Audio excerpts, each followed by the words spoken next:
O que a gente vai focar muito essa tarde com vocês? E eu acho que cada um de nós aqui vai trazer, a gente vai mergulhar mais nesses pontos. Então, são talvez 6 pilares que a gente queria destacar muito para vocês, né?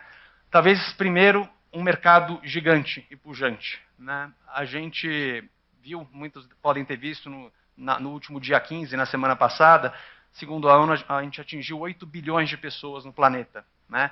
E, segundo a própria ONU, a projeção é que a gente atinja, em 2058, 10 bilhões de pessoas.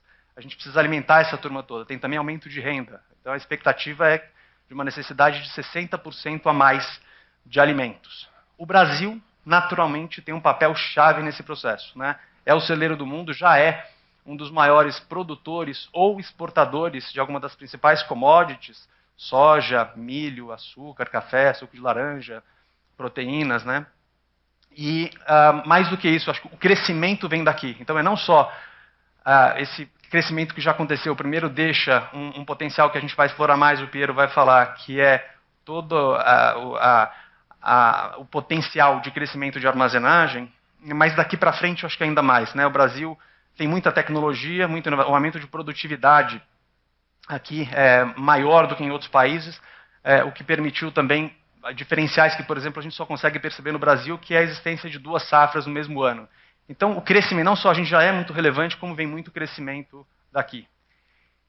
E por que a Kepler está bem posicionada, né? Primeiro, é uma marca muito forte, na verdade, uma marca top of mind há muitos anos. O Bernardo vai falar mais sobre isso. Esse posicionamento permite que a gente, né, tenha um posicionamento premium, que vem não só da marca, lógico, mas também da qualidade dos produtos e serviços, e permite, inclusive, uma precificação premium, e vocês vão entender um pouco mais disso. Mas vai além, né? A gente definiu no nosso planejamento estratégico a importância de avançar em receitas recorrentes. E tem algumas dimensões essa estratégia. Talvez a primeira, muito conectada, de novo, com o que a gente falou, né, com o RS, que a gente chama, Reposição e Serviços. Aí parte primeiro pela presença próxima, né, com os CDs, próxima dos nossos clientes. Então, a gente está falando aqui de reformas, de expansões, de reposição de peças, o que acaba trazendo uma recorrência maior, depende menos dos ciclos do agro, e além disso traz margens mais saudáveis para a companhia, né? Também tem aí o processo de digitalização, a gente já tocou um pouco no que é o Sync e potencialmente a Procer, também vamos mergulhar mais nesse tópico. A gente vê muito potencial, não só de melhorar, pensando primeiro no cliente, melhorar a operação dele no pós-colheita, além disso, gerar receita recorrente para a companhia e potencialmente no futuro, se a gente pensar que tem 17 mil silos no Brasil, a gente vê o potencial de levar tecnologia para metade deles, a visibilidade desses grãos traz naturalmente uma série de oportunidades com todo esse dado que está trafegando por aqui. A gente falou um pouco disso no Quer Perder do ano passado. De novo, não menos importante, pessoas, cultura e comprometimento com SG. A gente já falou um pouco, né, da relevância, da força dessa cultura que foi moldada ao longo de todos esses 97 anos, uma cultura muito forte. O ESG, o E, né, a parte de sustentabilidade, ela está quase no nosso propósito, no nosso core. Então, ao trazer mais produtividade e eficiência no campo, ao diminuir o desperdício, a gente está contribuindo de uma forma muito evidente para produzir alimentos para toda essa população crescente, né? Trabalhos muito importantes que vão ser destacados também hoje ao longo do dia social nas comunidades onde a gente está presente.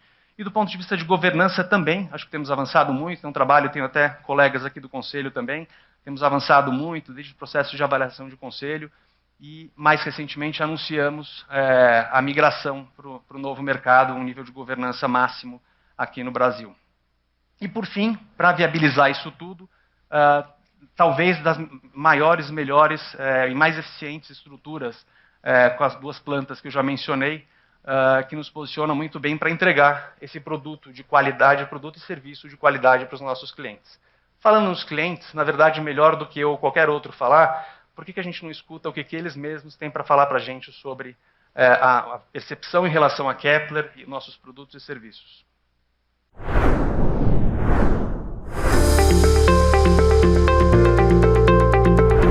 Com essa história do meu pai e do meu avô, a gente entende com toda certeza a importância que a armazenagem tem dentro da nossa propriedade. Ainda mais com o nosso negócio, que é a produção de sementes, a armazenagem é fundamental, né? Tanto a parte de secagem quanto a parte de armazenagem. Então toda essa estrutura que a gente tem hoje não seria possível a gente ter a produção de sementes se não tivesse essa estrutura de armazenagem que a gente trabalha.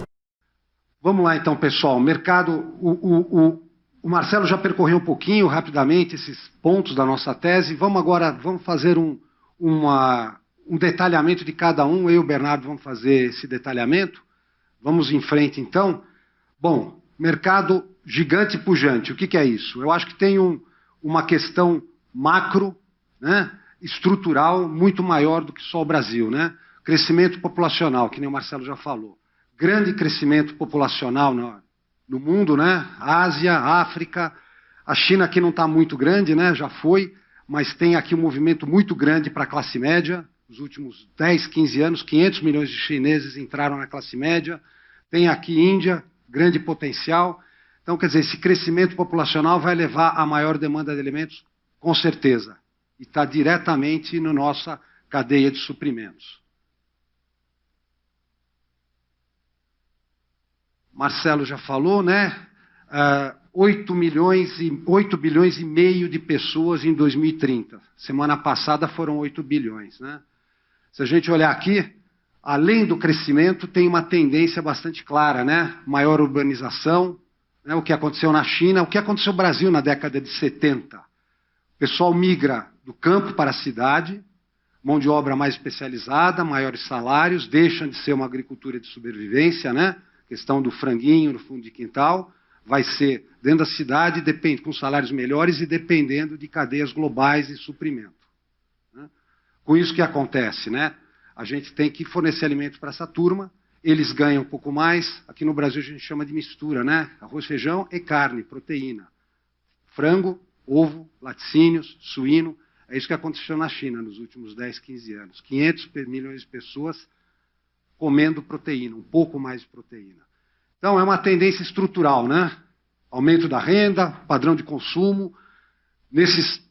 Para 8 bilhões e meio, temos que ter 30% mais de alimentos, 35% mais de alimentos e 40% mais de energia.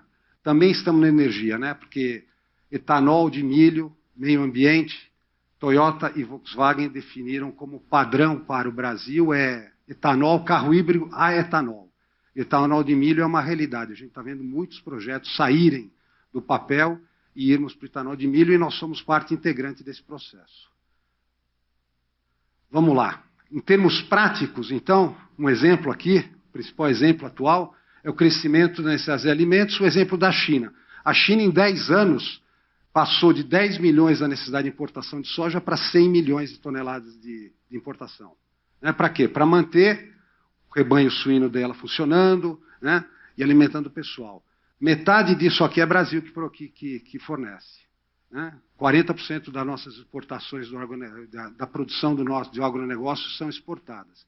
Então está aí um exemplo claro e prático, porque nos últimos 30 anos o Brasil tem crescido, em média, 5% ao ano. Um ano um pouquinho mais, outro menos, mas tem crescido continuamente. Você pode pegar os 30, os 20 e os últimos 10 anos. Tem continuado a crescer. A questão não é hoje se a gente vai fazer 400 milhões. Hoje vamos fazer 320, a projeção da Conab para essa safra 22, 23. A questão não é se vamos fazer 400 ou 500 milhões de toneladas, é quando vamos fazer. Porque esse que eu mostrei para vocês, essas macros tendências estruturais, elas vão acontecer e vão continuar existindo. Todo mundo fala que Deus é brasileiro, né? Então acho que aqui é a certeza que Deus é brasileiro. O Brasil, até o início dos anos 2000, ele tinha 15 milhões de hectares de soja, 15 milhões de hectares de milho. E essa soja, como é nos Estados Unidos, na Europa, né, como é em outros países, a gente tinha uma safra só.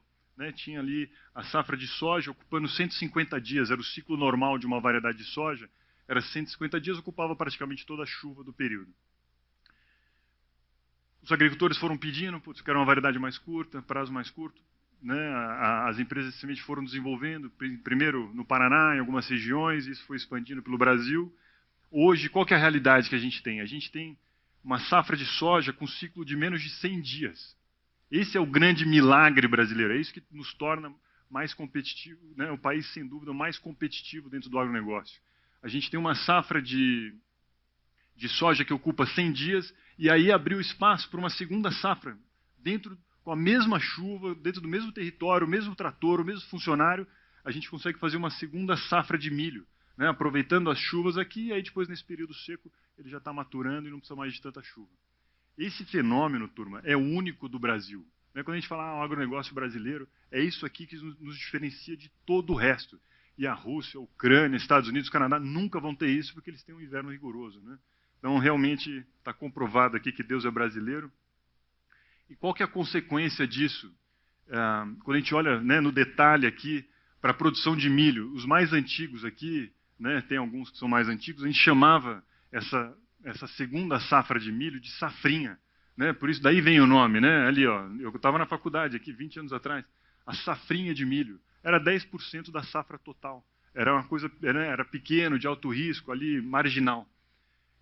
Né, quando a gente entra nessa situação aqui, de poder plantar o milho em janeiro, na maior parte do Brasil, essa safrinha virou segunda safra. Agora ela é 5 vezes, a gente produz 5 vezes mais milho na segunda safra do que na primeira safra.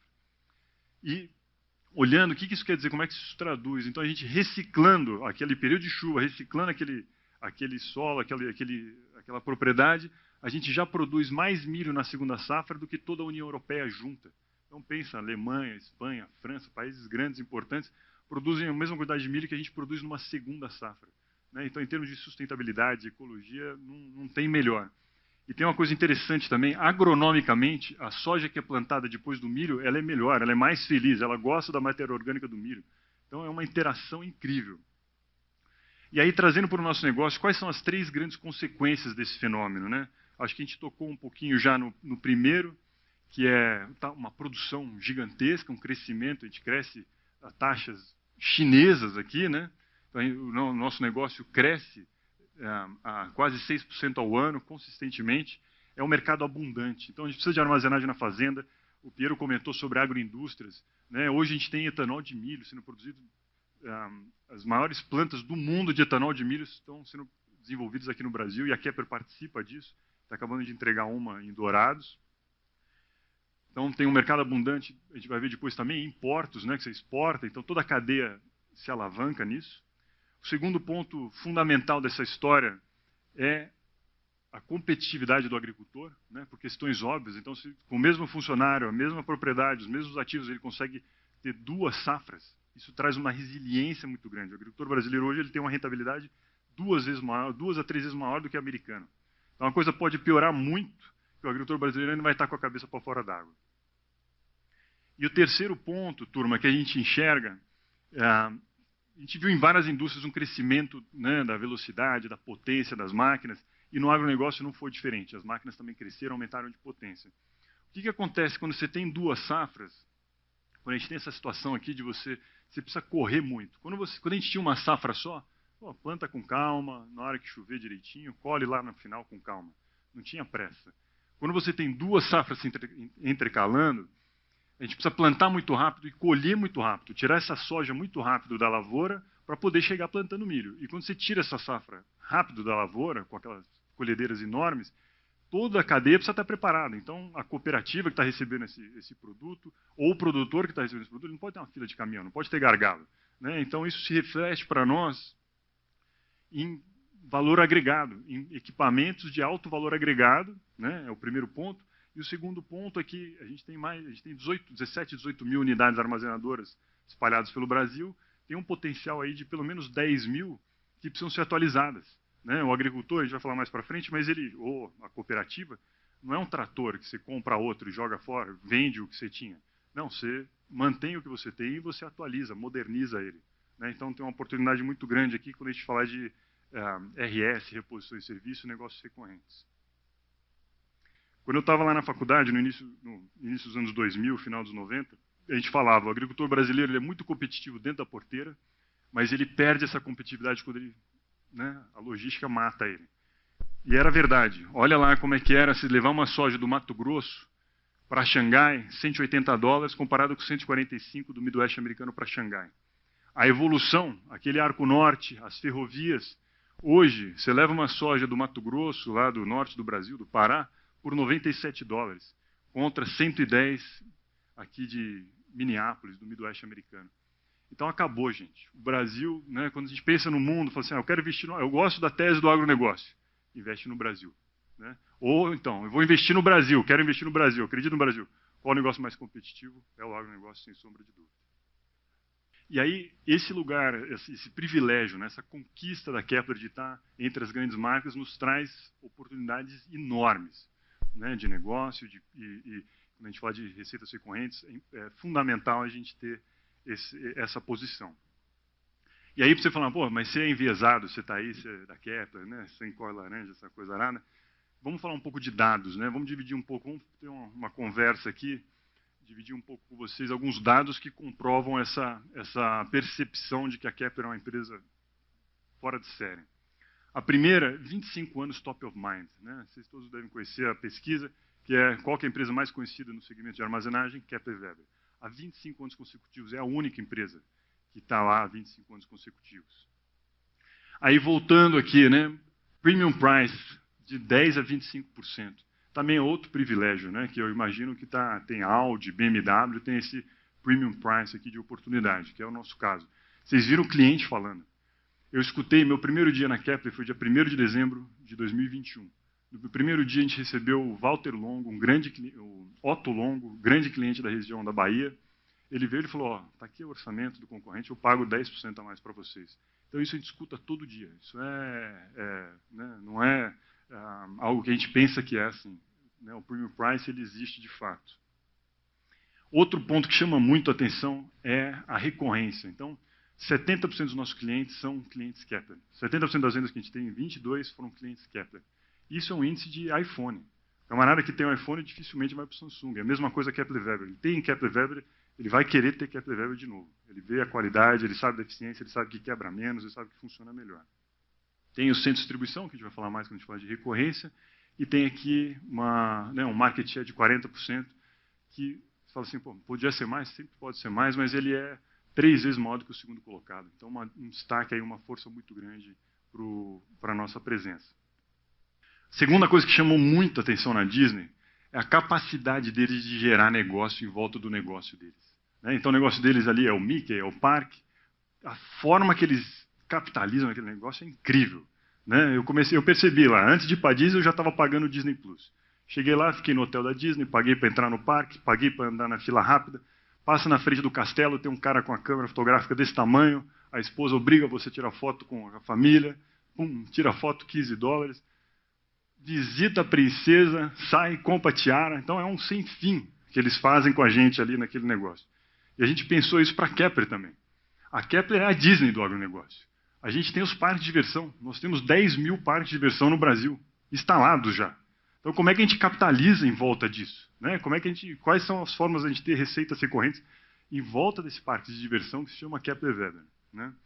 Então, trazendo um pouquinho para vocês aqui, eu trouxe alguns exemplos, né? A gente vai deixando alguma coisa para o Q&A também, mas o primeiro deles é o RS, né? Que é o core aqui do que a gente chama de receitas recorrentes, né?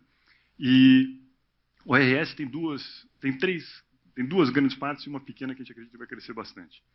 A primeira grande parte é justamente isso aqui. Ó. Essa foto aqui é real, não é Photoshop, tá? Então é uma unidade armazenadora, um silo, ele está sendo atualizado, reformado, colocando respiros, né, saída de emergência, tudo que é necessário. Então essa modernização. Lembra que a gente falou lá atrás que o agricultor, a cooperativa, ela não desmonta e joga fora o silo antigo. Ela precisa renovar, ela precisa modernizar essa estrutura. Então, mais ou menos metade do nosso negócio de RS vem dessa modernização e a gente acredita que tem muito espaço para frente. Segunda grande parte do RS são peças, a gente vai falar na sequência. E o terceiro é aqui treinamentos, né, capacitação. A gente viaja bastante, conversa com muitos clientes. 100% dos clientes reclamam de mão de obra. Reclamam de mão de obra está difícil, mão de obra está escassa, mão de obra está com baixo treinamento. Então a gente tem uma oportunidade grande de se conectar com esse cliente através da parte de treinamentos. Né? A gente vai explorar isso. Vamos explorar um pouquinho agora, no quinto tópico aqui, a questão de pessoas. Não é? Nós acreditamos que pessoas estão no centro de tudo. Né? Comprar máquina é fácil, né? Comprar talvez um corte, uma dobra, isso é só ir lá e comprar. Agora, pessoas para operar é difícil. O Bernardo falou muito bem, nossos clientes reclamam muito de pessoal de mão de obra. Isso não é diferente em nenhum lugar, né? Então, é importante a gente cuidar bem das pessoas e ter uma equipe que realmente performa na excelência, né? Então, mostrar aqui um pouquinho para vocês o que nós temos feito, e não só a nível de fábrica, de plantas, mas também toda a estrutura, né? Falar um pouquinho de ESG, né? Eu acho que o importante aqui é começar a falar um pouquinho. O ESG para a Kepler é nosso DNA. Se a gente começar a falar, né? Falamos de cuidado da vida, a Miziara falou do cuidado da vida, da alimentação, do próprio grão, e aí das nossas pessoas, né? Então, diretamente ligado com o nosso negócio. Segurança alimentar, já falei, é diretamente ligado com o público. Nós temos um sistema de gestão integrada e estamos com um plano para abarcar embaixo do guarda-chuva todas as iniciativas ESG. Nós estamos bem posicionados, né? Mas queremos avançar ainda mais com um bom plano. Da mesma forma que, como o Marcelo falou, nós vamos para o novo mercado, né? Fomos autorizados no Conselho para executar o que precisa ser feito para o novo mercado. Fizemos uma análise de gap, e o gap entre o nosso atual nível de governança e o necessitado pelo novo mercado é pequeno, né? Mas é um selo para nós para atrair investidores internacionais e fundos que muitas vezes, sem esse selo, não podem investir na nossa empresa. Da mesma forma, SG, não é que temos muitas iniciativas, mas acho que o importante que a Karen está fazendo é um trabalho de colocar todas as iniciativas abaixo do mesmo guarda-chuva e mostrar para o pessoal. Algumas questões aqui, alguns exemplos, né? Então, 62% da nossa energia elétrica vem a partir de fontes renováveis, contratos que nós temos de longo prazo. Nós buscamos economia de aço. O aço é o nosso principal insumo, o principal custo também, 50% do nosso CPV é aço. Nós temos trabalhado muito para a redução de sucata, que é um item inerente ao nosso processo, mas quanto mais reduzimos sucata, tem redução de custo, mas também emissão de CO2, né? O aço é um emissor de CO2 e nós, na cadeia, temos que também trabalhar para essa redução. Então, com isso, estamos numa agricultura sustentável, na cadeia como um todo, e sempre preocupados na questão, como falamos, na inovação, produtos digitais avançando. Aqui eu quero citar só 2 exemplos que têm a ver com SG, né?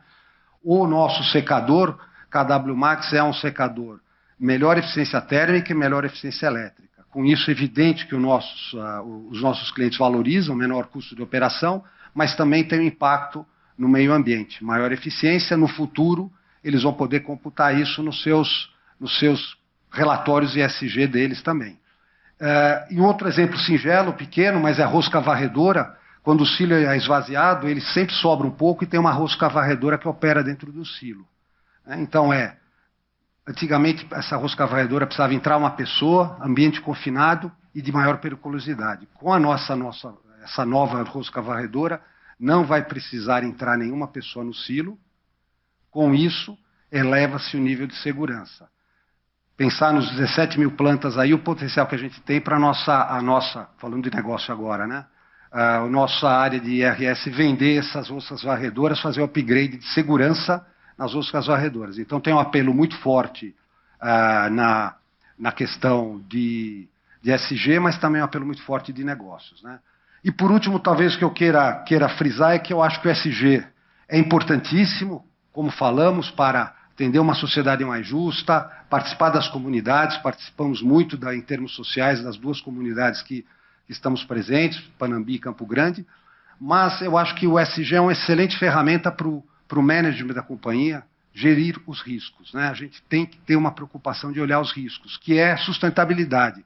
Se a gente tem um problema grave ambiental, a continuidade dos nossos negócios fica sob risco. Então, acho que é importante nesse guarda-chuva ter essa gestão de riscos, que também é uma questão de governança para os acionistas, né? Nenhum investidor quer, de repente, ser surpreendido com um problema grave na companhia. Então, isso eleva ainda mais a nossa qualidade, a nossa governança em gestão de riscos.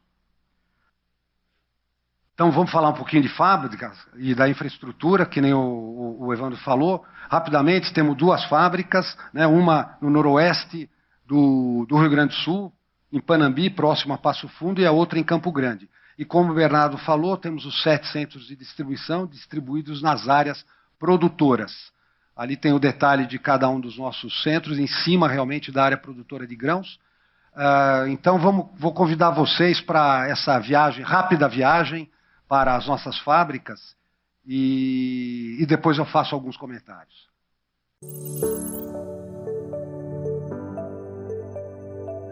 Quando a gente fala em soluções, não é só produto, né? É um reconhecimento muito forte em produto ao longo dos anos, boas fábricas, muita tecnologia nos produtos, mas a solução, no nosso entendimento completa, que agrega valor para o cliente, é o produto instalado na casa do cliente, né? Então, por isso, para nós, o pilar de serviço ele é muito estratégico. Fizemos questão de montar as nossas obras, temos toda uma estratégia de parceiros de negócio para montagem dos equipamentos. Hoje a gente consegue gerenciar mais de 300 obras simultâneas, né, o que mostra a robustez, né, da nossa estrutura para entregar esse serviço. Quando a gente fala de serviços de montagem, eu acho que é importante falar que, nós somos produtores de bens de capital, né? Nós somos produtores de plantas de armazenagem de pós-colheita. Mas, em torno disso, como o Bernardo falou, a gente pode ter muitos negócios, né? Muita monetização, muitos serviços acoplados. O início disso é justamente a implantação de projetos, né? Por quê? O produtor rural, ele não é especialista em construção de planta, ele é especialista da lavoura. Então, nós temos que facilitar a vida do cliente.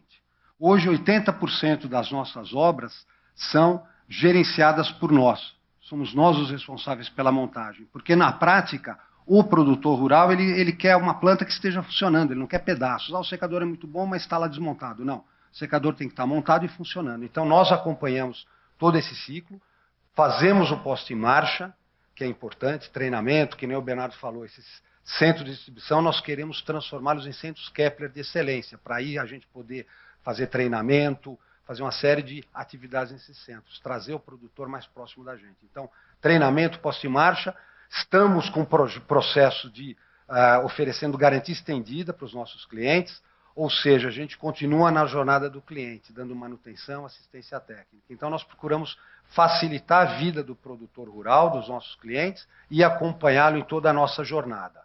Foi um pouco o que a gente viu aqui, né? E também a questão de produtos inovadores, né? Qualidade, a Kepler é reconhecida pela sua qualidade, pela sua confiabilidade, pela sua inovação. Então, quero fazer aqui um rápido sumário da nossa estratégia que vem norteando a gente em 3 pilares. O primeiro de produtos. Acabei de falar, nós somos produtores de bens de capital. Então, importante a qualidade, somos reconhecidos, importante a confiabilidade, o equipamento precisa trabalhar na safra, né? O produtor rural fica tempo parado, mas quando funciona, precisa funcionar. É que nem avião, né? Depois que decolou, não dá para parar. Então, depois que começou a safra, a última coisa que a gente quer é não receber produto, né? E a inovação. Vocês podem ver que no passado se construiu, temos um portfólio robusto de produtos, se construiu essa inovação e estamos continuando a construir. O KW Max é um exemplo, rosca varredora outro exemplo, estamos trabalhando em máquinas de pré-limpeza, a digitalização é outro processo inovador, e nos serviços também, depois eu vou falar um pouquinho mais. Então, esse prêmio de preços que o nosso cliente falou e que o Bernardo falou, é em função do que foi construído no passado até aqui. Então, nós estamos continuando, devemos continuar construindo essa inovação, essa diferenciação, para manter a Kepler à frente dos seus concorrentes. O outro pilar é serviços, né? Implantação de projetos, como eu falei, é importante, porque é o ciclo total do projeto, e o suporte na jornada do cliente. Né? O que é suporte na jornada do cliente?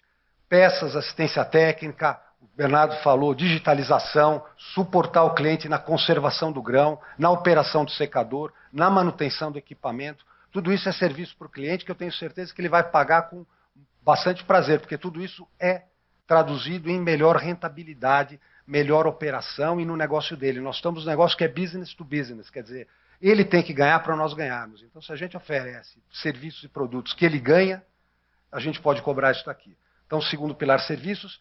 E, por último, relacionamento, né? Agricultura são pessoas, né? Vocês viram ali no vídeo, do primeiro vídeo que foi mostrado, é avô, pai e netos, né? Então, isso vai passando, a fazenda vai passando de mãos em mãos. As cooperativas do Paraná também. A turma lá, os presidentes da cooperativa do Paraná têm 20 anos no cargo. Então, é importante a gente estar próximo. grandes clientes, a Mage, Bom Futuro, a turma está lá e vai ficar lá muito tempo. Então, relacionamento no nosso negócio é importante, buscamos muito isso, presença e proximidade com o cliente. Né? Nós, executivos, queremos estar próximo do cliente. Semana que vem eu vou com o Bernardo fazer um tour no Paraná e falar com as nossas clientes cooperativas ali para a gente manter essa proximidade. É uma atividade recorrente que a gente tem. Fomos no Mato Grosso com toda a equipe executiva, visitar Bom Futuro, visitar outros clientes. Então, essa proximidade é muito importante para construir essa reputação, continuar construindo essa reputação da Kepler. Vamos falar um pouquinho aonde a gente enxerga esse crescimento, aonde a Kepler pretende crescer. São 3 avenidas de crescimento. Né? A primeira é o mercado em que estamos. Né? Mercado que estamos, falamos em 100 milhões de déficit, falamos de uma safra de grãos que vai de 300 milhões para 500 milhões. Então, estamos no mercado que está crescendo. Né? Tem o déficit de armazenagem, melhoria da logística de escoamento. Com certeza o Brasil continuará sendo, ocupará uma posição cada vez mais privilegiada no comércio internacional e vai ter que escoar essa safra. Então, aí os terminais e portos será de novo será um importante vetor de crescimento também. Né? E a pós-colheita, como eu mostrei, 14% apenas da armazenagem está na fazenda. Né? Tem muito potencial aí, muito produtor rural que está deixando de ganhar o que ele poderia ganhar. Então, aqui é o nosso core business, aonde nós estamos trabalhando, tem diferentes ações, questão do fundo, a questão de mostrar para o produtor o ganho que ele vai ter, e que é o nosso negócio. Depois, como o Paulo falou, né, valor agregado também. Quer dizer, temos interesses de fazer aquisições, empresas, a Seletron é um exemplo, Procer é outro exemplo, tem outras que estamos avaliando, não só nas questões de aquisição, mas também inovação dos nossos próprios produtos, como nós falamos. KW Max é um exemplo, a questão de vários produtos que estamos fazendo desenvolvimento. Agroindústrias e terminais e portos também são produtos específicos, produtos que requerem alta capacidade, trabalho 24 horas por 7 dias. Importante a gente estar presente nesse mercado. Então, aqui nós queremos continuar sendo uma empresa premium, ocupar espaço nessa área de pós-colheita maior. Seletron é um exemplo prático disso, é um exemplo pequeno, mas prático, e nós queremos alavancar isso. E, por fim, a questão digital. Né? A questão de diferenciar, né, a nossa plataforma digital Sim, que agora, junto com a Procer, é, sem dúvida, um diferencial para o nosso produto.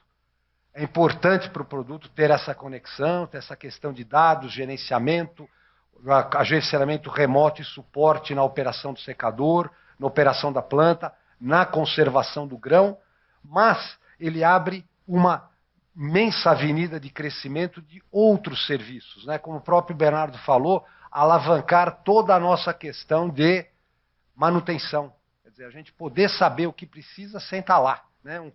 É uma vantagem muito grande.